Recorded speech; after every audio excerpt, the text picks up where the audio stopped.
Hola, soy Joan Rodríguez Bebe y estás escuchando Religión con Calle, un espacio donde discutimos temas relevantes para la sociedad desde una perspectiva ética y moral, porque la separación de iglesia y Estado no significa que los creyentes no podamos expresarnos sobre los asuntos que nos afectan día a día. Búscanos en las redes sociales, en Facebook, YouTube, Instagram, Twitter y además añade Religión con Calle en cualquier aplicación para podcasts como Spotify, Stitcher o cualquier otra. Pero lo más importante, y siempre lo digo, en la página de Facebook de Religión con Calle, además de darle like, dale seguir y ver primero para que no te pierdas nuestros episodios. De esta manera, todos nuestros programas aparecerán en tu página personal. Bueno, hoy vamos a estar hablando sobre el siguiente tema, sobre la reducción intencional, es decir, a propósito de los nacimientos de personas con síndrome Down, que son personas que tienen una alteración cromosómica que los hace distinguirse de la mayoría de la población. Y para hablar sobre este tema me acompaña Miriam Pérez, que es miembro o parte de la Fundación Puertorriqueña de Síndrome Down. Miriam, gracias por acompañarme para hablar sobre este tema, que sé que te llega muy directo a tu corazón. Muy directo. Gracias a ti por invitarme. Claro que sí. Antes que todo, Miriam, me gustaría poner en contexto esta conversación y quiero explicar que en países como España, Dinamarca, Estados Unidos, el Reino Unido, Islandia, la reducción de nacimientos de personas con síndrome Down es dramática y el caso de Islandia es el caso, digamos, cumbre, donde actualmente el 100% de los embarazos de niños con síndrome Down son interrumpidos. Es decir, que al 100% de las personas que tienen esta diversidad, como se le dice, ¿verdad? Actualmente, no se les permite nacer, no se les da la oportunidad de vivir. ¿Y por qué ocurre esto? Pues esto ocurre por lo que se conoce como el llamado aborto eugenésico o selectivo, que no es otra cosa que permitir que se le niegue el derecho a una persona a vivir porque tiene determinadas características genéticas que para algunos representan, digámoslo así, un entorpecimiento o un obstáculo para el perfeccionamiento de la especie humana. Y es el mismo argumento, Miriam, y yo estoy segura que estarás de acuerdo conmigo, que utilizaba Hitler en la Alemania nazi para matar a los judíos y para esterilizar masivamente a personas para que tenían condiciones físicas o mentales para que no se reprodujeran. Y yo quiero decir que incluso en el mismo sector pro aborto hay personas que hay un debate sobre este tema porque hay quienes argumentan que el aborto se debe limitar a decidir si la persona quiere o no quiere tener un hijo, pero que no se debe extender a decidir qué tipo de hijo quieren tener. Así que he dicho todo esto en esta pequeña introducción a modo de contextualizar por qué estamos hablando sobre este tema. Y quiero, Miriam, que con tu ayuda, que me ayudes a, de cierta manera, desmitificar algunos de las creencias y argumentos principales que justifican esta práctica eugenésica. Y quiero comenzar preguntándote ¿cuál debe ser qué es normal esperar cuando uno se entera, una mujer y un padre se enteran que van a tener un hijo con síndrome Down? ¿Qué es lo normal? ¿Qué es lo que le pasa a estas personas, verdad, a los padres cuando se enteran de una noticia como esta? Es una noticia nefasta en ese momento. Los padres no entienden porque desconocen. Y tú, lo que desconoces, le temes. Y lo que sucede es que entran en un shock y una confusión. Después viene una etapa como de coraje o de denegación. Pasan por diferentes etapas del sufrimiento, como decía Elizabeth Kubler en su libro de las etapas del sufrimiento. Pues lo mismo lo pasa la persona que recibe esa noticia. O sea, que es normal el miedo. Normalísimo, claro. O sea, no podemos juzgar a nadie porque piense lo que piense en ese momento. Pasan los disparates más grandes por la mente de la persona, porque no entiende, no sabe lo que a qué viene. se va a enfrentar. Y es totalmente normal. Esto nos pasa a nosotros en diferentes situaciones de la vida. Ante cualquier situación, ¿verdad?, que no conocemos, que no entendemos, que no hemos vivido antes, el instinto natural, ¿verdad?, es asustarse. Exacto. Así que yo diría, Miriam, que en esta primera etapa, la etapa de la noticia, es importantísimo las personas a las que uno puede acudir. ¿verdad? A buscar ayuda, a buscar apoyo, a buscar información. Y para eso están los padres de la fundación y también el equipo interdisciplinario que tenemos en la Fundación Puertorriqueña de Síndrome Down. Usualmente la persona llega a la fundación o nosotros llegamos a ella, a veces inclusive cuando aún está embarazada, para explicarle qué es el síndrome Down y qué puede esperar. La gente tiene una visión equívoca de lo que es, porque todavía estamos pensando en el síndrome Down en años y años atrás. Antes de la fundación, los niños se mantenían escondidos en las casas. Era muy poco lo que se hacía con ellos. Claro, los niños que tenían muchos hermanos avanzaban más porque esos son los mejores terapistas. Porque usualmente lo que pasaba era que si tenían 6 niños, el séptimo era el de síndrome Down. Y entonces ese seguía por ahí con todos los demás. Pero empezó este auge de intelectualismo y de ponerle sello a la gente y por los rasgos, ¿verdad? Se identificaba a la persona con síndrome Down como incapaz de sobrevivir intelectualmente en este mundo que tiene tantas exigencias. Y de hecho, Miriam, uno de los argumentos, yo diría, principales que escuchamos constantemente, por lo menos que se proyecta continuamente, es que es mejor que no nazcan los niños que tienen síndrome Down porque van a sufrir. Y eso, la gente, ¿verdad? Muchas personas tienen esa percepción. Ay, bendito, pues mejor que no nazca porque de esta manera le evitamos un sufrimiento a ese niño. Y me gustaría que hablemos sobre esto y particularmente que me dejes, que nos cuentes sobre tu experiencia, Miriam, con estos niños, porque lo has vivido, ¿verdad? Personalmente. Yo soy madre de un niño con síndrome de Down que está en el cielo. O sea que ha sido dolor tras dolor. Pero eso no quiere decir que el sufrimiento no haya valido la pena. El sufrimiento dio muchos frutos. Y estamos muy equivocados.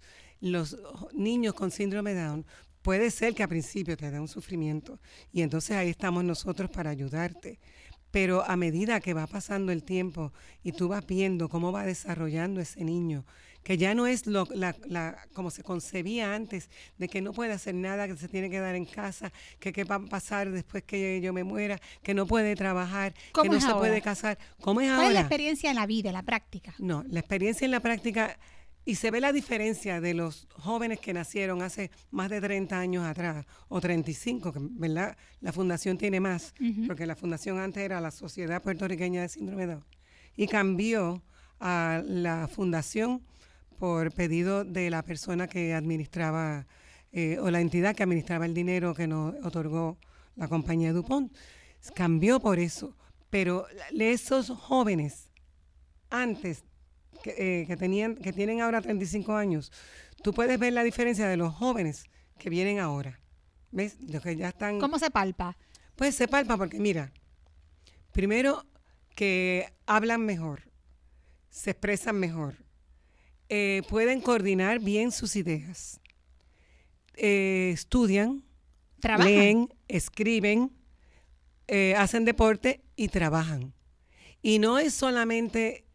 Hay toda clase de trabajo, porque como en la vida todo ser humano tiene diferentes capacidades y habilidades, claro. Así mismo pasa en síndrome Down.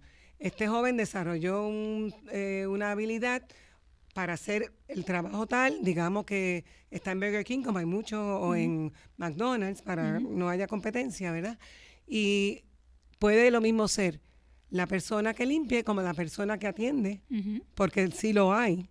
Y allá hay jóvenes que trabajan en cafeterías en Estados Unidos. Hay músicos, hay atletas.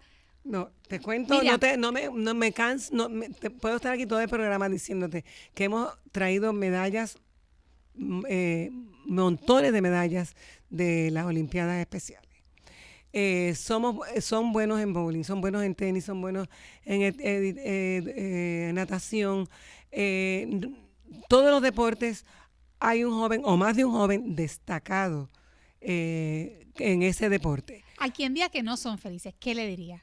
Que no son felices. Mira, te cuento que nosotros, bueno, yo le digo que tienen los niños de síndrome de Down tienen el cromosoma del amor. Ese cromosoma extra que tiene en el 21, tiene un cromosoma extra en la división celular. Y así se le conoce.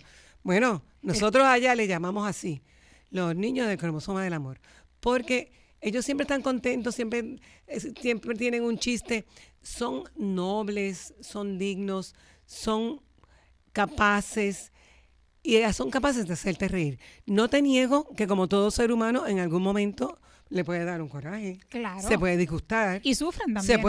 Todos sufrimos. Exacto, se puede sentir triste, no sentir paz, sentir ansiedad. Que la pregunta es, ¿quién está exento de sufrimiento? Nadie. Miriam, nadie. Nadie. Entonces la pregunta, ¿verdad? No, el enfoque no debería ser cómo vivir para no sufrir, sino vivir la vida y tratar de saber cómo enfrentar el sufrimiento si llega y cuando llegue. Claro, ¿no? en verdad. Así que es un poco ese enfoque ante cualquier adversidad o complicación en la vida que le llega a cualquier ser humano.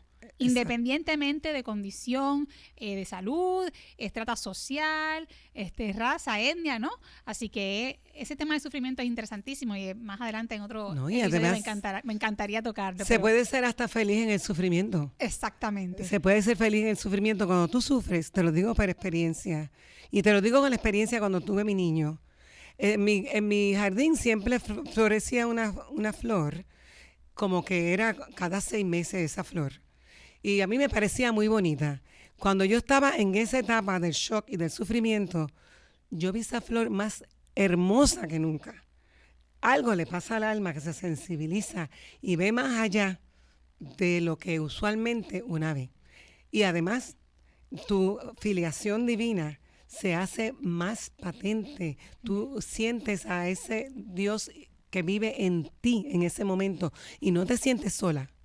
Te sientes apoyada. Es decir, que a través del sufrimiento, ¿verdad? También uno se edifica. Claro. Miriam, pues hablando de sufrimiento, otro de los argumentos que se hacen para precisamente apoyar o fomentar ¿verdad? El aborto eugenésico, es decir, para que en el caso del síndrome de Down, para que no nazcan personas con esta diversidad, es que es mejor que no nazcan porque si nace, la familia va a sufrir. Entonces me gustaría que hablemos ahora no desde el enfoque del niño, sino desde el enfoque de los padres, de los hermanos, de la familia extendida. A principio la familia sufre, no te niego que no, pero a medida que va entendiendo qué es el síndrome de Down, a medida que el niño o la niña va avanzando, o sea, no es lo mismo cuando comienza a caminar tu hijo que no tiene ninguna condición, es una alegría para ti. Cuando comienza a caminar tu hijo que tiene síndrome de Down, es una triple alegría para ti ver ese logro tan grande. Y cada vez que logra algo, es una alegría mayor. Y cada vez te das cuenta que ese niño tiene un corazón tan grande y tiene tanto amor para dar y tanto amor para recibir, que lo que haces que te da la alegría de darlo y de recibirlo. O sea, que inunda de amor a la familia. La inunda. Además que, no sé por qué, son chistosísimos. Y hace falta reírse. Es verdad. Vivimos en... Porque tienen una pureza, ¿verdad? También. Sí, tienen una pureza distinta. Y también tienen su cosita, ¿verdad? Su maldad. Sí, su maldad. Y hay que corregirlo como a cualquier niño. Y ahí es que tienes que estructurar, porque si se queda con una mala costumbre, ahí sigue, pero si se queda con una buena costumbre, ahí también continúa. Y también tiene alma, tiene derecho a que se le enseñe lo que es el Creador, tiene derecho a ir a la iglesia de su preferencia. Los valores, las virtudes, todo. Miriam, yo creo que nos debemos de plantear ante este tema, ¿por qué nosotros como padres queremos a nuestros hijos? Nosotros queremos a nuestros hijos porque son perfectos, los queremos porque son saludables, los queremos porque son bellos, los queremos porque pensamos que van a ser exitosos. ¿Por qué nosotros como padres amamos a nuestros hijos? Y la realidad es que yo me atrevería a pensar que la gran mayoría, me gustaría pensar que el 100%, sencillamente ama a sus hijos porque son suyos, Claro, porque son una manifestación del don de la vida. claro. Y de verdad que para mí sería impensable que un padre o una madre le diga a su hijo, te quiero mientras no te enfermes, Imagínate. te quiero mientras estés perfectamente saludable. Yo estoy segura que si alguno de nosotros escuchase algo como esto, se horrorizaría. O sea, parecería inconcebible. Sin embargo, es precisamente lo que se hace cuando se aborta a un niño porque tiene síndrome Down. Lo que se le está diciendo a ese niño es, no te quiero porque no eres lo que esperaba. Ujú. Y esto nos invita a reflexionar como sociedad sobre el tema de la inclusión, Ujú. sobre el tema de la tolerancia a la diversidad, porque yo diría que como nunca, Miriam, vivimos en una sociedad donde se habla constantemente de la inclusión. Ujú. Sin embargo, vemos como en muchas instancias, una de ellas es esta, en esa inclusión no caben los niños con síndrome Down. Ujú. En esa inclusión muchas veces no caben enfermos en condiciones terminales. Ujú. En esa inclusión no cabe tal vez el que disienta de ti si no eres parte de un grupo particular que apoya una agenda específica. Entonces, este tema del aborto genésico o selectivo y la privación de la vida de personas con síndrome Down nos invita como sociedad a reflexionar verdaderamente sobre el significado de la inclusión en el que creemos o el que se está promoviendo. Porque es que no podemos seguir diciendo las cosas a la ligera sin honestamente hacer un ejercicio reflexivo de lo que está pasando en la sociedad y cómo es incompatible con ese discurso oficial, por llamarlo de esa manera. Ujú. Antes de hablar sobre la inclusión, quería abundar sobre el tema de matar al niño porque no viene como nosotros queremos, porque no viene perfecto. Pero hay que plantearse la pregunta de que si tú tienes un niño ya nacido y contrae una enfermedad o una condición que, como sabemos que pasa, O sufre un accidente. o sufre un accidente, si tú tendrías el valor de matar a ese niño, O de no quererlo. o de no quererlo, o de no cuidarlo, o de no proveerle lo que necesita, o de no incluirlo en el mundo que estamos, ¿ves? Claro. Entonces, hay que concluir que matar a un niño dentro del vientre y fuera del vientre es la misma cosa, ¿entiendes? Mataste, eliminaste un ser humano con dignidad que le está conferida innata, una dignidad innata que trae, inherente que trae cada ser humano por ser persona humana, ¿verdad? Ya que están las personas divinas, que es Claro. Dios, las tres personas, el Espíritu Padre y Santo, Espíritu Santo. exacto, y los ángeles que también son personas, la persona humana que somos nosotros. Entonces, es válido matar a esa persona que ya está probado que es persona, porque la célula ya late como late el corazón, la primera célula del ser humano, ya se ve los latidos del corazón. La pregunta genuina que nos tenemos que hacer independientemente de la postura que alguien pueda tener sobre el tema del aborto. Usted puede estar a favor, usted puede estar en contra. Aquí la pregunta que va, yo diría, a la médula es ¿cómo podemos hablar como sociedad de inclusión cuando se le niega el derecho a vivir a personas porque tienen determinadas características genéticas? ¿Cómo es posible que usted diga, no, yo no quiero que personas que tengan estas cualidades, estas características, nazcan? Pues sencillamente es un discurso contradictorio.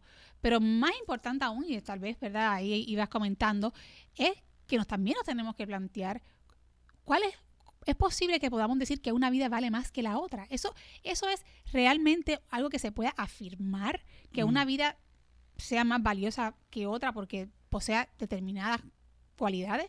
Y yo invito a una reflexión sincera sobre este tema. Miriam, un poco, ¿verdad? Desviando ahora a otro punto que quería tocar. No, y la persona es libre, ¿verdad? Para tomar la decisión que quiera. Pero es bueno que se informe antes de tomar la decisión, que entienda bien lo que está haciendo. Porque no podemos juzgar. Reflexionemos. No podemos juzgar porque la persona no entiende y simplemente no está preparada porque la sociedad o su familia o el ambiente donde esta persona vive no entiende lo que es la dignidad del ser humano. Bueno, y que muchas veces se invisibiliza la felicidad de estos niños y se bombardea a las familias tras la noticia de cosas negativas. Entonces, y de hecho, mucho en esto juega un papel importante los doctores. O sea, en muchas ocasiones cuando enfrentas esa noticia por primera vez, lo primero que te indican son, ¿verdad?, la retraída de problemas, de complicaciones, de posibles dificultades. Entonces, ¿quién nos asusta? ¿Quién nos siente miedo? Por eso es que yo no juzgo al que siente temor. Exacto. Yo no juzgo al que le pasa tampoco por la cabeza cualquier situación, por más atroz que nos parezca, porque es que es muy difícil realmente enfrentarse a esta situación cuando no se conoce sobre, ¿verdad?, lo que se trata, y sobre todo cuando tienes una sociedad que te dice constantemente, no traigas al mundo algo que no es perfecto, no traigas al mundo algo que afecte tu felicidad, no traigas al mundo a alguien porque va a sufrir. Entonces uno dice, bueno, ¿y qué hago? ¿Y hacia dónde miro? Yo creo que en ese sentido, pues la fundación tiene un rol muy importante porque es un lugar donde la gente puede ir no solamente a educarse, sino también a procurar un apoyo de personas que en la vida real, en la práctica, han tenido la experiencia. Porque no es lo mismo que lo diga yo, que yo no tengo un hijo con síndrome de Down, a que lo digas tú, o que lo diga cualquier otro padre o cualquier otra madre que sí ha vivido la experiencia del amor a través, ¿verdad?, de la paternidad y la maternidad teniendo un hijo con esta condición. Miriam, ¿quisieras añadir algo más sobre hablaste sobre la inclusión y el tema quedó como un poquito inconcluso. Últimamente, gracias a Dios, la sociedad puertorriqueña está entendiendo, la americana también, un poco mejor sobre lo que es el síndrome Down y está incluyendo a los jóvenes en las áreas laborales. Importantísimo. Sí. Y nosotros en la fundación tenemos muchachas que son modelos, muchachas que tocan piano. Todo el mundo tiene derecho a trabajar cuando viene empleo sostenible, Miriam, no importa lo limitado que pueda ser el trabajo. Pueden ser autosuficientes, se pueden independizar de sus padres, porque hay mucha gente que se preocupa y dice, bueno, pues me parece fantástico lo que han dicho, pero ¿y qué pasa si los padres se mueren? ¿Quiénes se ocupan de ellos? Porque son dependientes de sus familiares, así, ¿verdad? Esa es la percepción. Cuéntanos un poco de eso. Y lo son, pero nos toca a los padres prepararlos para ser independientes, y en eso apoya mucho la fundación. Sí, los jóvenes pueden ser independientes eventualmente. Nosotros, el gobierno, la sociedad, tiene que preparar el ambiente y las estructuras para que eso sea así. Pero sabemos muy bien que muchas personas, aunque no tengan síndrome Down, no están preparados para ser independientes. Claro. Ahora mismo, en estos tiempos que estamos viviendo, hay muchos jóvenes que aún viven en las casas de sus padres, por las razones que sean, por razones económicas o por razones de madurez, múltiples razones. Pero nosotros sí podemos preparar a nuestros hijos a ser independientes, y ese es el sueño. El sueño es que ellos puedan trabajar y que ellos puedan vivir solos, que tengan su trabajo o en el sitio donde viven, o que ahí tengan la transportación para ir y regresar al lugar donde van a trabajar, donde van a vivir. Que así ocurre, ¿verdad? En diferentes países así se hace. Así se hace en diferentes países. Claro, se le provee una ayuda y un servicio especial que el Estado, ¿verdad?, facilita, ¿no? Es mi sueño, el sueño de la fundación, y yo me imagino pues ahí el gobierno tiene una responsabilidad inmensa. Bien grande. Inmensa. De apoyar a las personas con síndrome Down, a las entidades con síndrome Down, porque fíjate, si no los apoyamos, entonces sí que va a ser una carga para la sociedad, y es lo que no queremos. Queremos que ellos se incluyan en los lugares de trabajo. Finalmente, es ley, ¿verdad? Es ley. Pues si ya que eso es ley para ser incluidos en los lugares laborales, entonces preparémoslo para eso. Ayudemos para que eso suceda. Entendamos nosotros los que trabajamos cómo a trabajar con esa persona que va a trabajar con nosotros.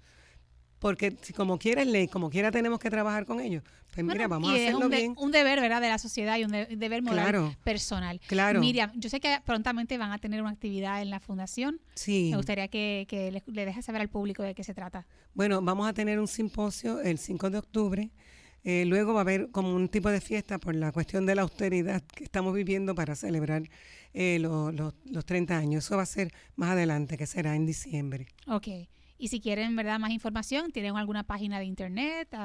Sí, hay una página de internet y está el teléfono. Para los Y padres está Facebook también, Ok. Fundación Puertorriqueña de Síndrome Down.com y el Facebook lo mismo, Fundación Puertorriqueña. Hay otras entidades, gracias a Dios que las hay, porque no podemos atender a todo ¿Y cuál el es el mundo. teléfono por si algún padre o alguna madre quiere llamar? 787-283-8210. Perfecto. Pues Miriam, la verdad que para mí ha sido un placer conversar contigo sobre Para este mí que me tema invitaras. y espero, verdad, genuinamente que todo el que nos haya escuchado, pues tal vez, verdad, si no había contemplado esta otra perspectiva, pues que así lo haga. Así que nada, será hasta el próximo episodio. Gracias por escuchar Religión con Calle.